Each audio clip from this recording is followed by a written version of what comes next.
when you are dealing with sudden stress, as in a situation where you have no control over, and you can feel the adrenaline rising in your body, then what do? Just recently, I had to deal with that. I got stuck on the road, which was leading up to the highway, very close to the highway, and everybody is just going their full speed.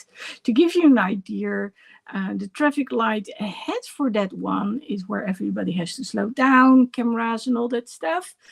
And then that one is just one traffic light away from entering highway number 1 and the next highway number 2. And everybody's always in a rush, extra lanes which are gone again. You probably get the picture. So there I was, and I had to stop. I put my foot on the gas pedal and it stopped. Okay, so started the car again it stopped, started the car again, and again it stopped. And I was like, okay, this is not going to work. And so I was like, what to do? Well, of course, alarm lights on, and the only thing I can do, call AAA. Well, actually, I called someone else first, and then I called AAA, because that's what I always learn, call AAA. But at the same time, it wasn't a safe situation on the highway. It was not necessary that I felt scared, but I knew it was an unsafe situation. So I called AAA, and I realized that at that moment, my adrenaline was high. It was absolutely risen high, which meant that I probably was talking very quickly, and I expected the other one to pick up straight away what I said, which of course does not make any sense. I mean, just because I am thinking quickly and I know what's going on, doesn't mean that the other one picks up on that. So the other one was, in my opinion back then, slow. In my opinion, still now slow. And the thing was, of course, I had to apologize for being snappy, because I was snappy as a result of it. And so I explained to her where I was, that it was a hazardous situation, and then, yeah, sure, she would call the tow truck company. So later on, I wanted to say later on, I called the tow truck at the AAA again. See, I'm still a little, I won't say I'm shaking up, but you can tell that part of my mind is still not very at ease with it, because I have some more trouble expressing what I want to say. And you can actually hear my throat. So I thought emotionally I was done with it, and well, apparently not so much. Anyway, I asked her, I said, are you going to call the police? And she said, no. I was like, okay, then you've missed what I just said. I'm telling you, I'm almost on the highway. There are actually those little signs which express that I'm entering the highway. And no, she wasn't having it. She had arranged for me to have a tow truck pick me up. That was enough for her. And I was like, no, not safe.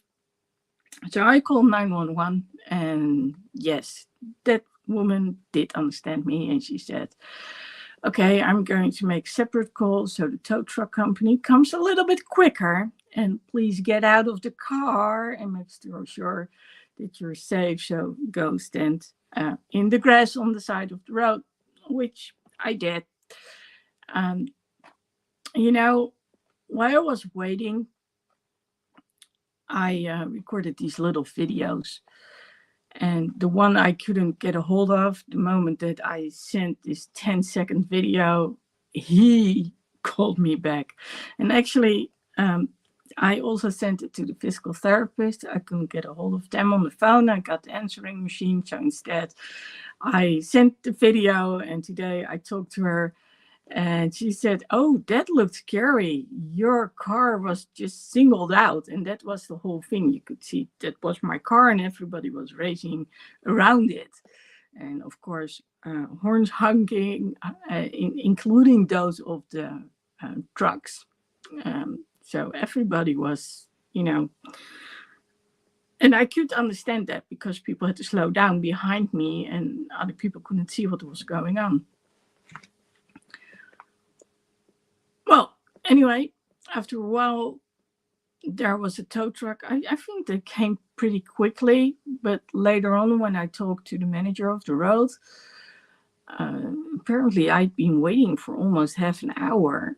Well, at least until after half an hour, they were still busy getting my car off the road. And like I said, for me, it was like maybe 5 minutes.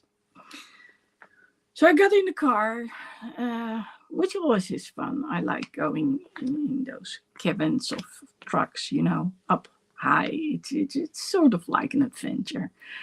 Even though this was not what I wanted, my car fortunately was brought to the garage. He actually said, "I can't do that. I need to take you to the gas station and then you get picked up." And I was like, "No, I'm close by. It's only like 2 minutes that I was on the road." Yes, I live close to the highway. And I was, "Please, please, please." And then, yeah, he did bring me there. So he said, "Shh, don't tell anyone." So that was nice. Anyway, I was there, and I was like, I was so full of adrenaline, and you could hear it in a way that I was talking, and I was like, what am I going to do to get rid of this? So first of all, I created those videos, the moments that I was actually standing in the grass, and then later on when I was at the garage, because I still think, those tow trucks, it looks kind of cool. And of course, I had to call back. I had to call AAA. I had to call back to tell them that I was at the garage, what to do next, all those kind of things. And then at that moment, I said, I'm not happy with the way the woman responded. The one I talked to initially, I said she had no clue of the danger, and I had to call 911 myself. I said, "Is that a normal situation?" Or, "Well, maybe you can tell her that, for the next time around." So at that moment, someone else heard me talking, and well, basically it was like, "You are babbling," and I was pretty annoyed by it. But it was typical reaction, it's, and I can understand to a degree why it was said. I mean, my voice was a little bit shaky. I had nervous laughter, all those things you have when you are high on adrenaline. But I did know that I needed to vent, and I needed to say this. It was an important message that I wanted to get across. Now, fast forwarding, today, 2 days later, a friend of mine said, "But you didn't tell me about this." She had to see the video and she was like, "Huh? Did that happen?" And actually, I was dealing with completely other stuff yesterday, but it told me that somehow I had accepted what had happened, that I somehow had processed it. And I was like, "Oh, okay, that was apparently pretty quickly." And I was like, interesting. So one of the things I did is I talked to a lot of people. Actually, one of those people is backstage now. Not sure if she wants to stay backstage. Hopefully she can tell me that and leave a comment. But I talked to her, and I sent her the video, and I talked to numerous people actually. And the one thing that I was wondering about, it was, what made me shake so vividly? Well, of course, the adrenaline. And I was like, but the last time that I got stuck on the highway, I didn't feel that shaky or anything. Well, actually, the last time I got stuck on the highway, I had an allergic reaction. So I could still park the car on the side of the road, which was safe. The only thing was, I wasn't capable of calling 911. I wasn't sure if I should anyway, but then a tow truck was there and said, "You are not allowed to park over there." I said, "Yeah, I know." I said, "But I'm not going to drive because that's going to be dangerous." So, fast forwarding, it took me 24 hours before I was actually capable of swallowing again. So, that basically said enough. And yeah, my friend who's actually listening in says she was worried about me. It could have been dangerous, especially on a busy road, and I was lucky. Yeah, that's basically what the police officer said to you on the phone. Get out, because if they smash into your car, you have a problem. So someone said today, wasn't it scary to actually cross the road? And I said, well, I waited, and then I looked at the driver, and then, okay, I can go, okay. And then next lane, looked at the next driver, okay, I can go again. Okay, let's go. Um, so I knew it was a dangerous situation, because when I see a car get stuck on wherever it is on a busy road, I will call 911 myself. I'm one of those people who try to keep people safe when I see a hazardous situation. Maybe because I used to work for, well, what shall I call it? The traffic centers. Well, it was not really traffic centers. It was the signals across the road, contracts for that. So the signals which say you need to slow down or you can drive here. Well, I was in charge of those contracts and other stuff related to the highway, which was, by the way, very cool. And I remember the first time standing underneath such a signal, what do you call it? A matrix. It's called a matrix. And a matrix sign, actually. And they are quite big. They're just as big as I am. Didn't expect that one. But anyway, getting back, I talked about it. I talked to other people about it. And what I wanted to know more than anything was, why was I so shaken up? Why was I so full of adrenaline? Because, like I said, the time that I actually got picked up by the paramedics, that allergic reaction, I wasn't that high on adrenaline. Well, my blood pressure was way up, but allergic reaction, so that made sense. So then I got back wondering, and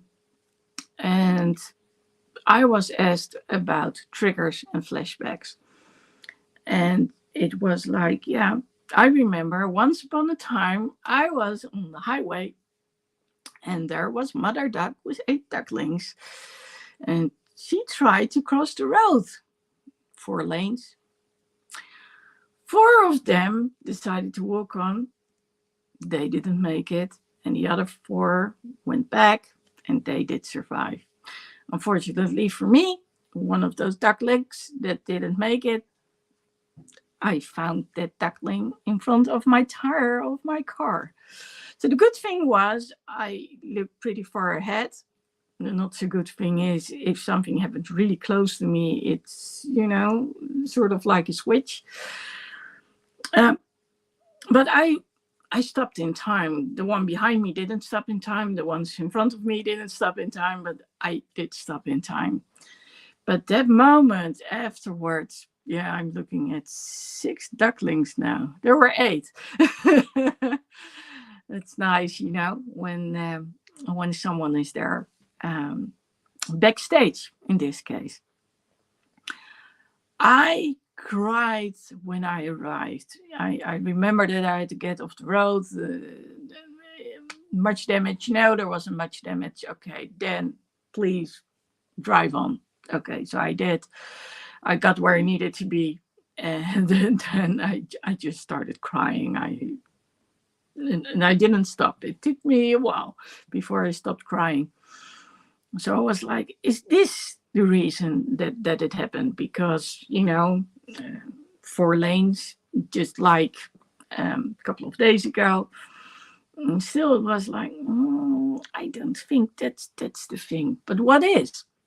So I tried to figure out what was it.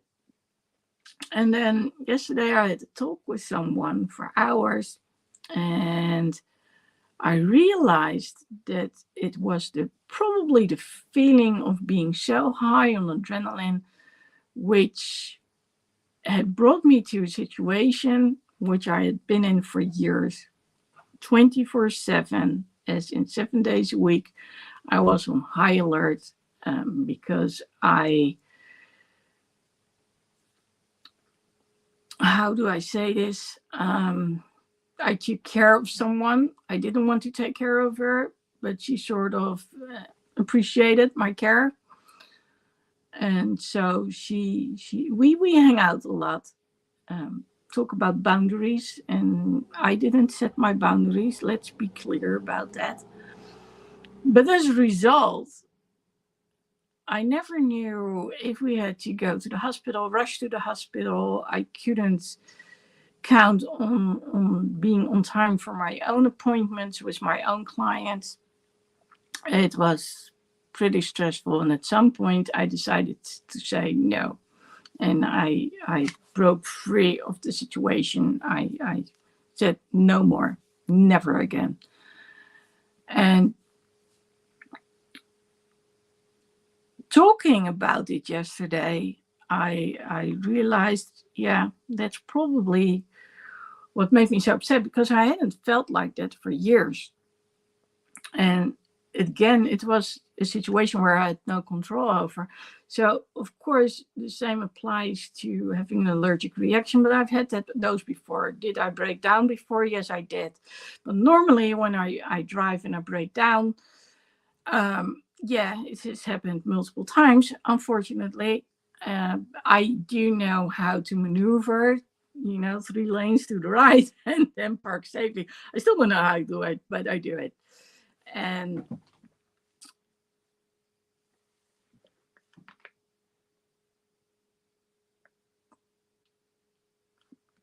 what I was wondering about was, okay, what,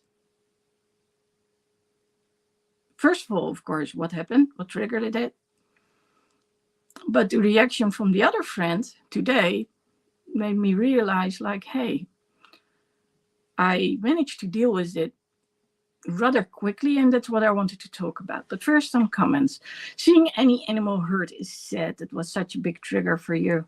After that happening again on a busy road, could be. I don't know. It's always sad to see dead animals. I think it was the realization of, oh, this is what's going to happen. That was pretty much very stressful, that you see, like, oh, this is going to have a bad ending. And then, of course, realizing that a lot of people didn't know. And I remember that the biggest fear I had at that moment was, what if someone is going to crash full force in me from behind? And what if I'm going to crash full force in front of one or more cars? So I wasn't sure what was going to happen. I mean, I know a lot of terrifying stories where people, they go in circles on the highway, but good car, good brakes. I stopped in time, so I was safe. But yeah, those moments when, talking about it, I get it, that I was completely like, oh my God. And it also triggered another memory, when I didn't have my car for that long, but it was a nice car, a lease car. I I bumped into a car, which actually was an older car, and they had pulled up very quickly. So for me, it was like, oh, I can do the same thing, a lot younger, early 20s. And then all of a sudden, they had to hit brakes because someone else was making a turn where they were not allowed to make the turn. And of course, that person drove on. And the one in front of me was in time, hitting the brakes, and I drove into the car, and then my car drove backwards again. That was the weirdest situation. And then I was like, okay, I need to hit the brakes. This is not normal. So that's what I did. Um, except for the damage on the front of the car, nothing much happened. I don't recall having that I broke down in tears, but when I was on the highway that time with the ducklings, that of course was a different story, and that was not a good situation. So yeah, adrenaline can make you so high, and then all of a sudden it brings you down. I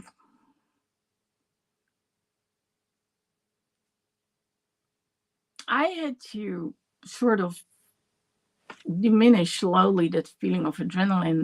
That was the whole thing. I'm so used actually being high on adrenaline. I've had several burnouts, so I always say my thermostat is not where it's supposed to be. I can kick into high gear way too quickly, and I also do it very quickly. So that's my thing that I always need to take care of. And I personally, part of it likes it, part of me, because it's nice to think really quickly, but being so shaken up, that's not nice.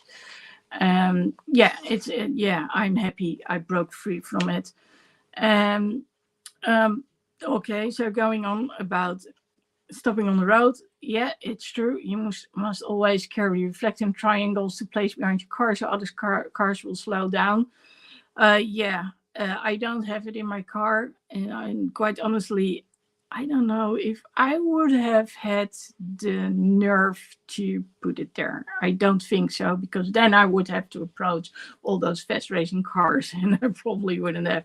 I was fine by just using the alarm lights on my car and calling 911. And yeah, so the one backstage says, I've been in that situation too. 7 cars bumped. Then, okay, well, they bumped into one another, I suppose. And I assume that it was their fault. And yeah, so here is the confirmation. I go into I shift gear very quickly. I go in adrenaline mode very quickly.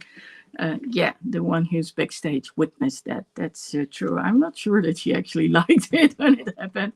I can think about what needs to be done really quickly, so I don't panic. So that's a good thing. But I'm not always at my best. I can be very snappy and very annoying when I am. So going back to the triangle here in the UK, you have to have them. I think we have to have them too here in the Netherlands, and place them when broken down. I think we need to do so too. At least when I got my driver's license, we did. And if a car hits you, then it's your fault. Well, I don't think that's the case, because they say you have to manage your distance and your speed in such a way that you cannot drive into someone else's car. If you do, it's basically your fault, because you didn't keep your distance. And yes, I know I can be snappy, so thank you. But what I wanted to say was, I realized certain ways that one can basically manage the whole adrenaline thing. So one of the things I already talked about was, I talked to a lot of other people about it, because that's the way to deal with it. And by recording those videos, I already started using a different part of my brain, which was not related to the accident, but to something that I like to do. which is observe and record and basically show others what was going on. And that's something I like to do. I like to record videos and document everything. So that was basically a safe thing, which had nothing to do with emotions. So that's a good thing to calm myself down.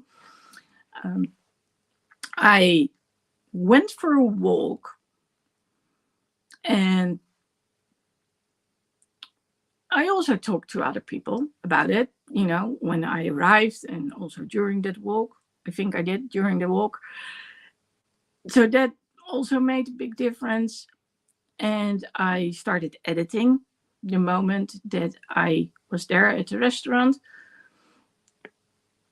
And there was this one thing. While I was walking, now I know what I did. I recorded a video. I went live on Instagram. And I shared what had happened, but also what happened when I was at the garage. I talked about how people said to me I was babbling.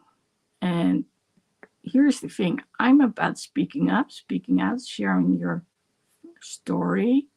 So basically expressing yourself so it doesn't eat you alive. And then there's someone who basically, well, it's not like he's making fun of me, but actually it sort of is. And I was like, that's not okay. And by sharing this on video, like, hey, listen, if someone else ever is going to tell you that what you're doing doesn't make sense, then think about it. Is it true that it doesn't make sense? And it was like, yeah, it did make sense, because this was an important message. And I believe strongly that when you have a message which could make the difference in someone's life, sure, you need to tell it. And in this case, the lady from AAA could have made a difference. Maybe in the future for someone's life. And what if someone isn't capable of getting out of the car and they cannot cross the lanes safely? That's the whole thing. So yeah. So actually walking is a physical activity. So what it does, it regulates everything in your body. It regulates the heart rate, your blood pressure, the whole hormones, everything. It basically calms you down. So for one thing, your mind snaps out of it as much as it can, because you are basically doing physical activities.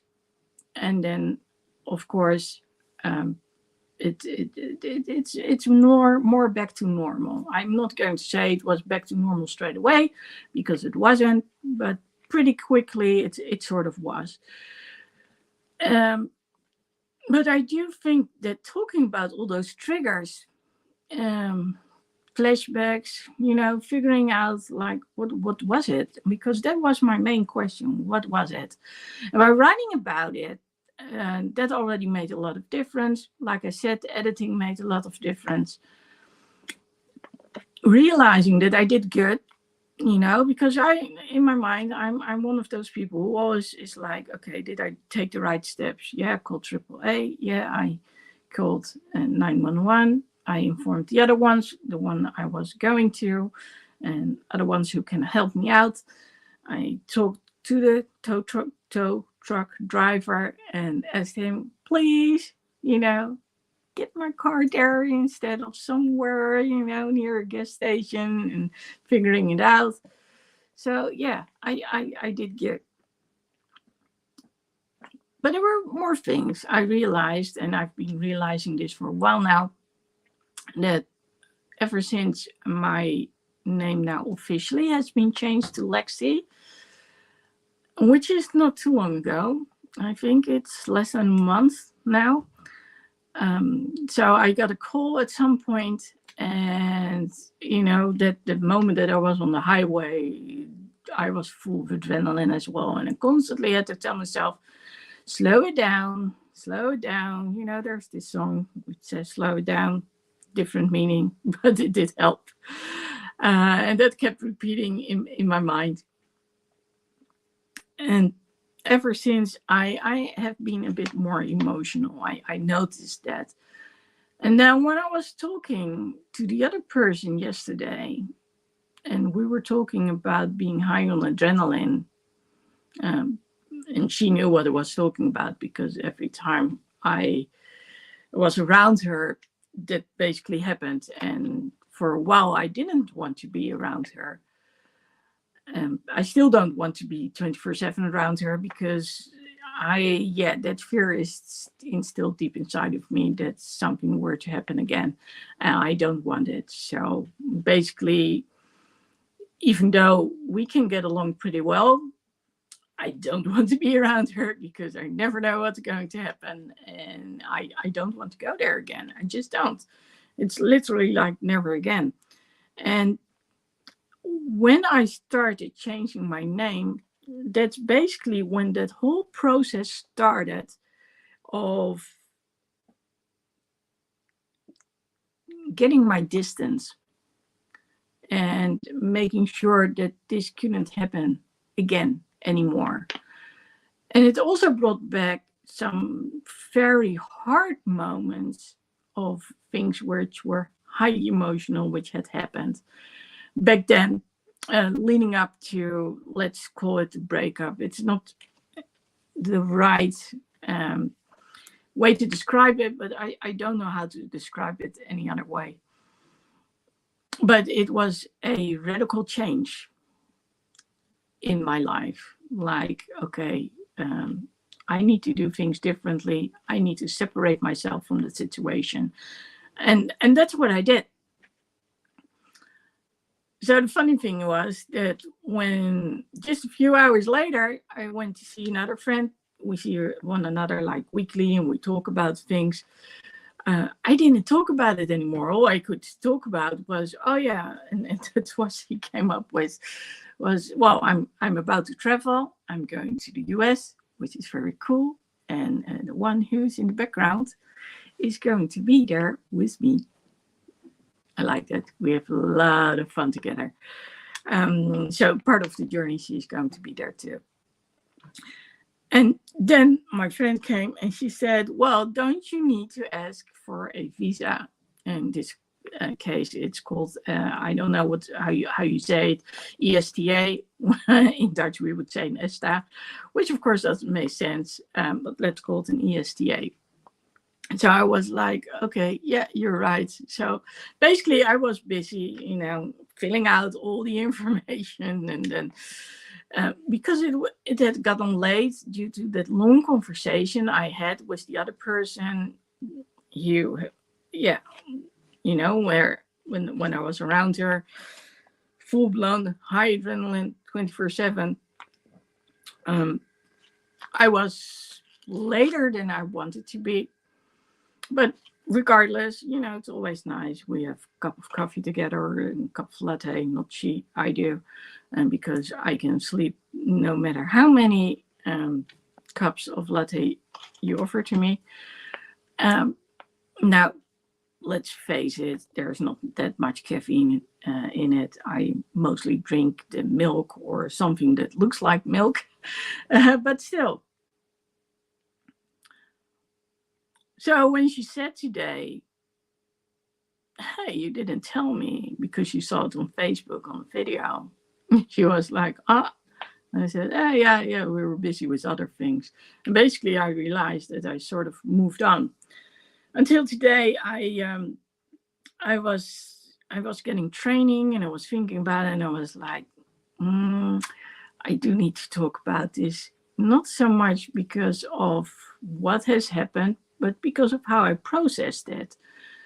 And if other people can have some takeaways, then of course that's very important. So that's why I was like, okay, let's, talk about it and see what has actually helped me to calm down relatively quickly, as to the point that other people, when they see the video and they talk to me, they are like, oh my God, that was scary. Look at it. And I've heard it from multiple people now, that whenever they see it, they are aware of the situation and that it was a hazardous situation. And again, I haven't felt it like I felt scared, but at the same time, I did say on the video that when I saw the tow truck coming up, that everything was going to be safe again. So I knew rationally that it was a very unsafe situation. But those things that I did, especially the walking, that's the one thing that helps people snap out of panicky situations. And I always tell my own clients, when you're stuck, when you're looping, because you're thinking about something and you don't feel safe, you feel scared, especially when you're worrying about something, then go, cite the alphabet, go sing a song, go up and down the stairs, but start doing something. So, oh my God, this is so funny. This is cool. So someone is backstage and she is making these funny gestures, and I'm like, okay, if you want to make funny gestures, then come on. Then I'm going to get you into the show. But I haven't heard that she wants to. If she wants to, she's going to let me know. I'm pretty sure. But yeah, if you're wondering why am I laughing, well, that's because this is live, and well, she's there in the background. It's always nice to have her listening along, reading along, and also being able to get into the comments.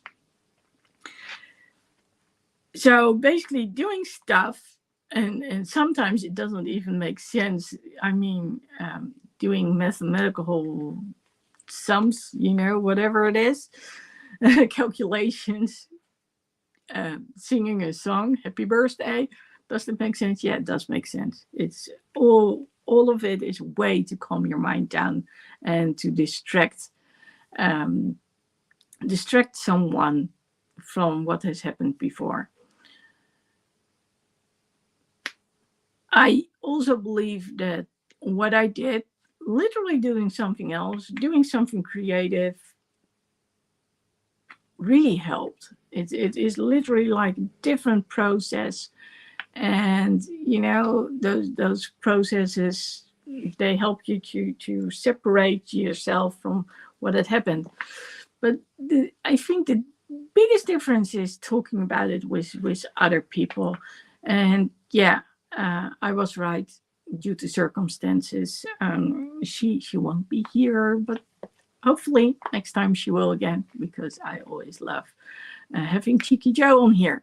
So anyway, going back to everything what had happened, and then also connecting the dots, like, hey, yeah, I was so emotional when I changed my name, and I actually recorded a video about that, and it was like, I feel like I need to throw up. I didn't, but it said something about how I felt, which was basically nervous. Well, it wasn't really nervous, but that's what my body was telling me. It was not so much in my mind. But a whole bunch of things had led up to it. And basically, a whole bunch of years had led up to it. And especially not setting my boundaries was what had led up to the whole situation. And I guess if I link all those things together, then I basically got the answer, which was, I need to stop the situation. I need to be better at setting boundaries. So when it came to work, I already had stopped working for a boss. I started working for myself.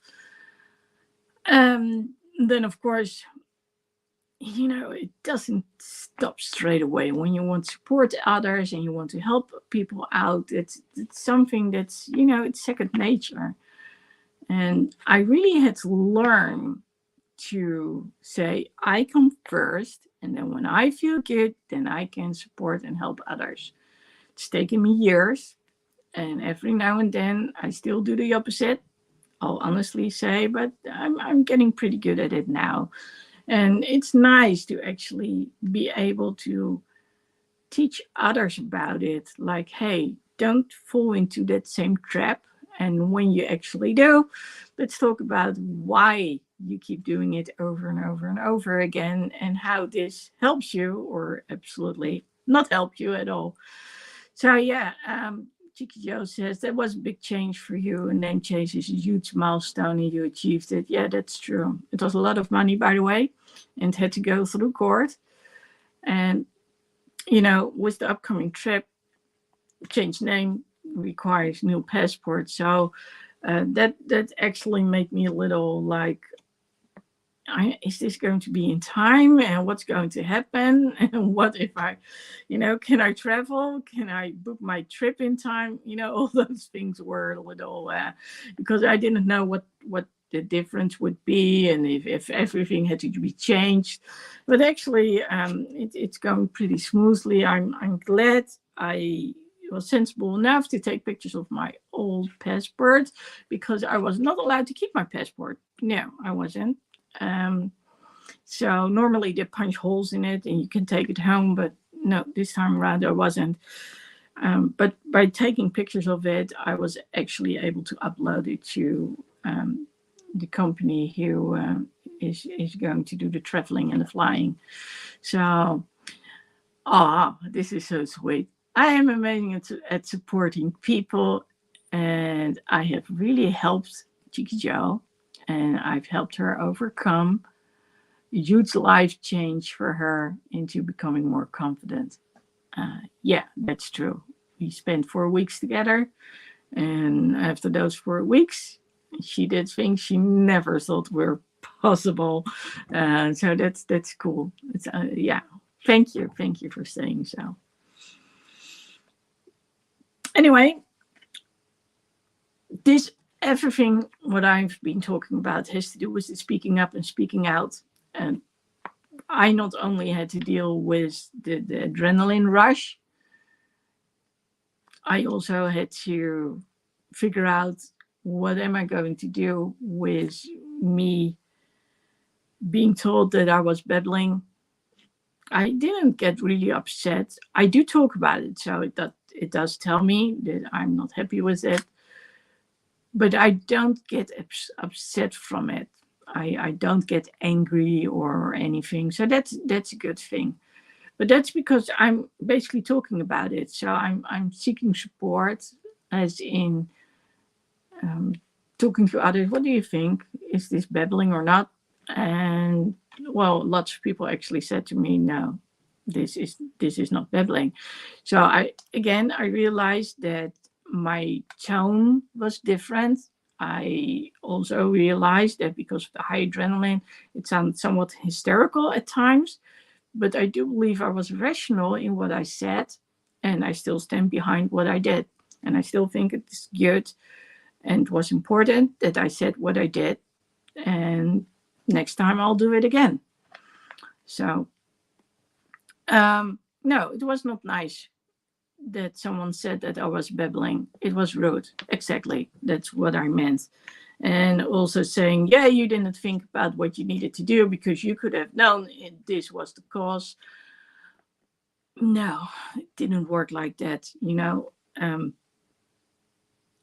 I know certain things about my car, and when something new happens and I cannot relate to it, then it's something new that happens. So for some people, things might be like, oh, of course you're going to check that.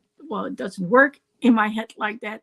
I literally have like directives that I follow. So first of all, I'm inclined to call someone close to me, then call AAA. So I knew, okay, if I can reach that person, I need to call AAA, which of course makes sense. I also knew I needed to call police, has the situation, and then inform the people, hey, I'm not going to make it. I can't get to the appointments in time. And the easiest ways to show it was basically by recording the video. And yeah, the moment that I was told you should have known better, I actually said straight away, no, I shouldn't have, because the normal signs weren't there. If they had been there, like for instance the car holding back, stuttering, I would have known. If certain lights had changed color, I would have known. But in this case, no, I had no clue. And by the way, neither did AAA, so or the tow truck driver. They just got the car on there and they offloaded again in front of the garage, which was nice actually. So it's kind of funny because I actually had fun with the whole thing. I had fun recording those videos. I had fun editing the videos. I had fun when I was up in the cabin talking to the tow truck driver and, of course, his companion. And those are the things I guess I have learned to deal with hardship by looking at it from a positive angle. You know, not having been able to walk for, I don't know, 7 years or probably, I don't know. So for a long time, I haven't been able to stand on 2 feet. And I practically had to beg the doctors to go and figure out what they could do. And I just heard, no, can't do, won't do, is never done. Until I found someone, a very sweet lady, Bella van Dalen, and she actually fixed my ankle. And then it took me several years again to learn to stand on it. And of course, I still have to deal with the consequences of it. Stability still is not good. And my legs, my muscles still are not where they used to be. But I do believe that it's, you know, I always try to see whenever there's a situation, no matter how hard it is, to see, okay, what does it bring? And quite honestly, I have lots of good conversations with the people who push me in wheelchairs whenever I'm at the airport, because I cannot walk for a long time. And I also cannot walk steady when there are a lot of people around me, especially when they want to move around me very quickly. So I get support, and you know, it always leads to good conversations. And so yeah, every downside has its upside, and I guess that's the most important thing. Also thinking about, hey, I could have thought about what could have happened, although it wasn't like at that moment I felt like, oh, someone is going to crash in my car. I never thought that for a moment. I mean, I did call 911. I said it's a dangerous situation. But I didn't really feel like, oh my God, this is going to happen. Not like I did that one time on the highway with those 8 ducklings. So, yeah, I guess, you know, also recording this video, talking to you out there, also trying to get across like, hey, whenever you are in such a situation, of course you can break down as in crying and all that stuff, but there are things you can do, and there are things you can do to get a positive outcome, even when the situation wasn't the way you wanted it to be. And this is actually kind of funny because this is a sign of relaxation. Did you know? I've worked a lot with energy, as in reactions, how the body responds to certain things, and the whole yawning thing is actually a way to say, hey, the body is relaxing. So yeah, to end it all, one of the things I do, Cheeky Joe actually said a little bit about it already, is I take people on a trip. Normally I do it actually in the mind. So I always say I take people on a trip in the mind by doing meditations. And then I teach them, because the brain doesn't know the difference between reality and when you're visualizing, I show them different options of how things can actually take place. So the fear starts to diminish. But having said so, and I told you already, I'm also going to the US, and Cheeky Joe is going to be there when I'm in Chicago. We love this city. People from Chicago are very kind people, very diverse, and I love those people. I really do. I just don't love the climate, so I only go there in September when the weather is still good. But yes, if you would like to get some coaching from me, face to face, hang out a couple of days with me, then reach out to me because I'm going to be there. And you can find it on the website. So, like I said, if you want to, just let me know. There's also going to be a clarity challenge. The whole goal was to have it started on Wednesday. Today's Friday. Well, actually, it's Saturday. But due to the circumstances, which also was related to the breaking down of the car, which, of course, well, certain things I couldn't do because of it. So my schedule was a little shifted. And then I was tired, emotional. So I'm going to do that later on. So if you want to join the Clarity Challenge, we're going to talk about how clarity can be obtained. And if you're watching this video and you're reading my blog, then you can actually see it. So ladylexi.com/blog, and then somewhere you'll find something which has to do with being high on adrenaline, as in stuck on the road. And that's one of the reasons I also recorded this video, because life does go on, and that's the best way to deal with certain things. Anyway, if you are like, hey, this is interesting, I learned something from it, or you want to leave that comment. And otherwise, if you want to join this Clarity Challenge, then find the link or hit me up somewhere on Instagram and say, hey, I want to join. And I'll make sure that you're good to go. So thank you for watching.